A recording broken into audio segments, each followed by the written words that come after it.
All right, welcome back to my office hours. We are doing trig integrals today where there is an odd exponent, okay? So this technique, it doesn't matter if the odd exponent is on the sine or the cosine, or even both, okay? The technique is going to be the same. So how do you get into this? You're going to leverage the fact that you know the Pythagorean identity, okay? So remember, the Pythagorean identity says that cosine squared of x plus sine squared of x is equal to 1, okay? So you're going to take advantage of that.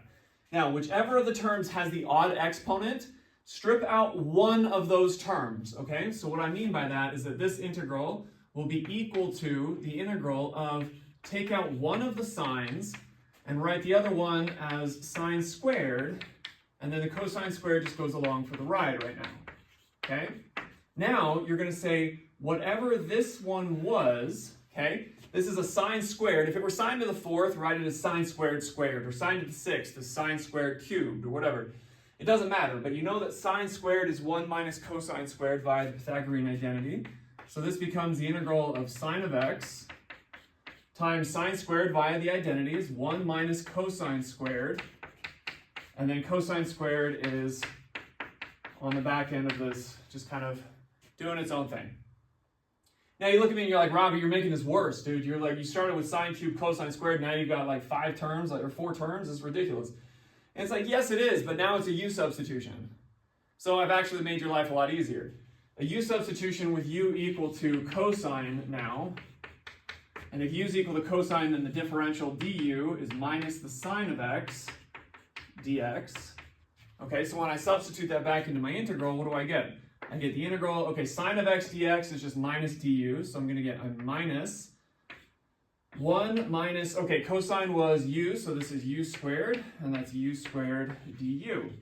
Again, where did the minus come from, okay? Look, I have sine of x dx, okay? That's equal to negative du, so if I have sine of x times dx, that together is a negative minus du, okay?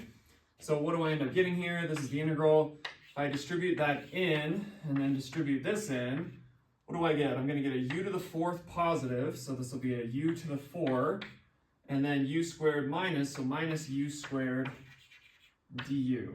Okay? Just doing a little algebraic yoga. Okay? So then when I power rule this, I get u to the 5th all over 5 minus u cubed over 3 plus c.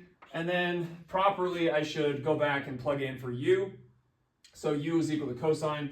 So this is equal to cosine to the 5th of x all over 5 minus cosine cubed of x all over 3 plus c. And there you have it, a concrete technique which will work for any trigonometric integrals that present to you like this as a product of sines and cosines where sine or cosine has an odd exponent and the other one just has it just has a positive integer exponent, or both of them are both odd. It doesn't matter. Pythagorean identity is the way to go. All right? If you want to see other examples worked out, comment down below. As always, like, subscribe, share with your friends, and ask me questions, and we'll keep on rolling.